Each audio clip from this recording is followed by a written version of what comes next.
Assalamualaikum warahmatullahi wabarakatuh. Saya Gustiani Putri Ningrum dari kelompok 2 dengan nomor NIM 0603520013. Di sini saya akan membahas atau menjelaskan salah satu tokoh dari psikologi Islam, yaitu Zakia Darajat. Selamat menyaksikan. Zakia Darajat lahir 6 Oktober 1929 Jorong Koto Marapak, Negari Lambah, Ampek Angkek, Agam, Sumatera Barat, Hindia Belanda, dan meninggal 15 Januari 2013 pada usia 83 tahun, Jakarta, Indonesia.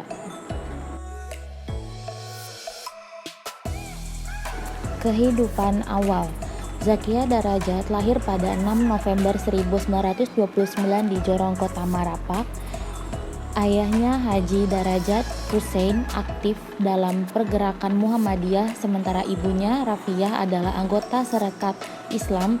Ia adalah anak tertua dari 11 bersaudara, termasuk 5 adik lain ibu. Meskipun tidak berasal dari figur orang tua ulama, sejak kecil Zakia Darajat telah ditempa pendidikan agama dan dasar keimanan yang kuat. Panggilan masa kecilnya sudah dibiasakan oleh ibunya untuk menghadiri pengajian-pengajian agama dan dilatih berpidato oleh ayahnya.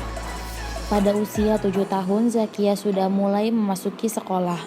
Pagi ia belajar di Standard School Muhammadiyah dan sore belajar lagi di Dinia School. Semasa sekolah ia memperlihatkan minat cukup besar dalam bidang ilmu pengetahuan dan agama.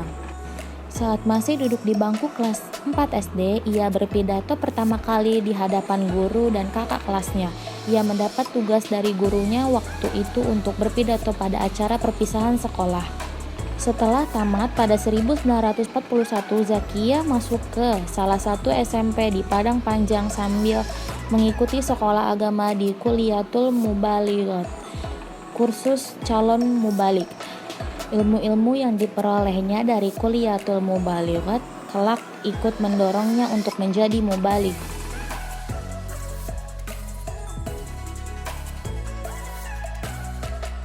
Pendidikan di Mesir. Pada tahun 1956, setahun setelah Konferensi Asia dan Afrika yang dilangsungkan di Indonesia, Zakia mendapat tawaran beasiswa ikutan dinas dari Departemen Agama untuk kuliah di Mesir. Seiring kerjasama pemerintah Indonesia dengan Mesir, ia diterima di Fakultas Pendidikan Universitas Ain Shams, Kairo, tanpa tes untuk program S2. Sebagai satu-satunya mahasiswa perempuan dari Indonesia, kepergian Zakia dan restu orang tuanya dianggap sebagai keputusan revolusioner. Tesisnya tentang problema remaja di Indonesia mengantarnya meraih gelar magister pada tahun 1959, setelah setahun sebelumnya mendapat diploma pasca sarjana dengan spesialisasi pendidikan. Tesis ini mendapat sebutan dari kalangan terpelajar di Kairo waktu itu sebagai rujukan dan bahan pemberitaan. Ia mengambil kesempatan mengajar bahasa Indonesia di Kairo, menjabat sebagai kepala jurusan bahasa Indonesia di Higher School of Language. Dari penghasilan yang diterima mengajar bahasa selama 3 tahun, ia dapat membawa kedua orang tuanya ke Mesir selama 7 bulan dan menunaikan haji di Mekah. Pada tahun 1964, dengan disertai tentang perawatan jiwa anak, ia berhasil meraih gelar doktor dalam bidang psikologi dengan spesialis psikoterapi dari Universitas Ain Shams.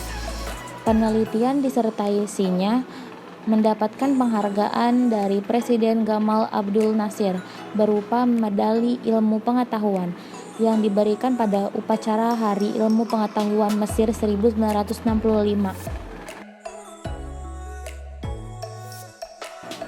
Karir. Setelah kembali ke Indonesia pada tahun 1964, Zakia merintis karir di Departemen Agama sebagai pegawai Biro Perguruan Tinggi dan bagi waktu mengajar sebagai dosen keliling untuk perguruan tinggi agama Islam negara Indonesia. Pada 1967, Zakia diangkat oleh Menteri Agama Saifuddin Zuhri sebagai Kepala Dinas Penelitian dan Kurikulum Perguruan Tinggi di Biro Perguruan Tinggi Kementerian Agama. Sejak 1972, ia menjabat sebagai Direktur Pendidikan Agama sampai tahun 1977. Sebagai realisasi ide-idenya dalam bidang pendidikan dan yang berkaitan dengan kesehatan mental, Zakia mendirikan sekaligus bertindak sebagai pimpinan Yayasan Pendidikan Islam Ruhama di Jakarta. Lembaga ini melingkupi taman kanak-kanak, sekolah dasar, sekolah menengah atas, dan sekolah menengah kejuruan.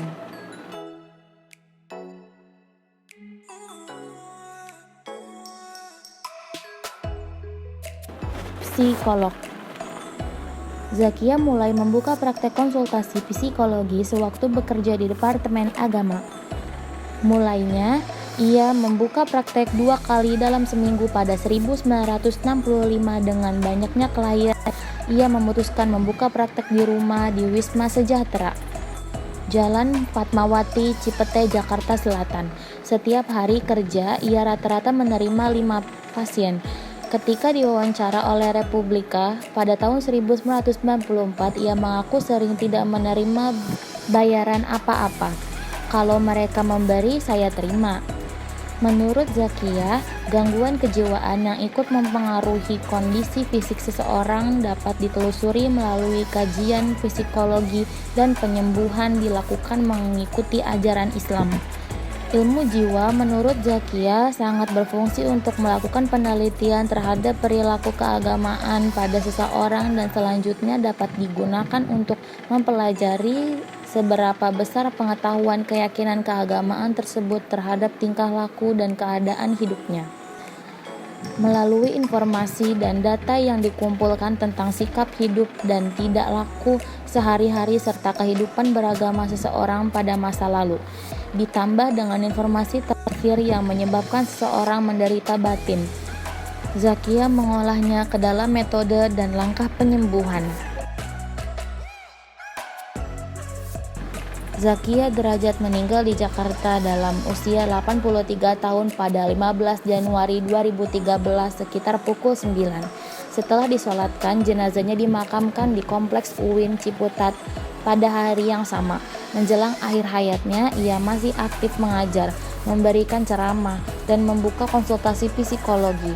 Sebelum meninggal, ia sempat menjalani perawatan di Rumah Sakit Hermina, Jakarta Selatan pada pertengahan Desember 2012.